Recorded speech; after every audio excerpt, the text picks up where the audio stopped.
number 15 from a cart with clear IBD hard gel to create a nail bed color hard gel. And all the products used in this video are linked down below. I'm then applying that onto my natural nail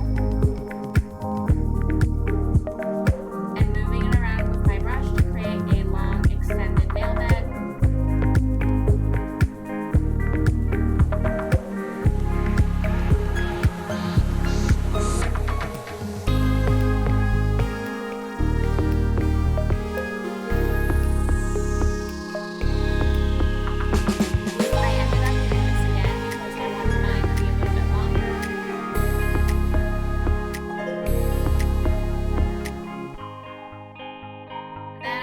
The tacky layer with some acetone.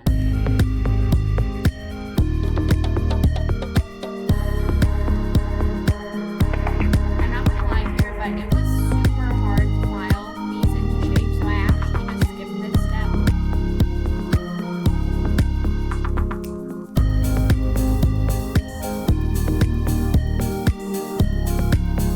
Next up, I'm going in with this glitter polygel from Savvy Land. And I'm going to be using base gel for my silk solution today because I ran out, and it actually works really well, so I would definitely recommend it. But I'm just applying that polygel at the tip of my nail, and then I'm dragging it down, creating the tip of the brush.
Out the sidewalls.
done and just removing any dust with some acetone. You can see here on the middle finger I kind of messed up the tip, so I'm going to be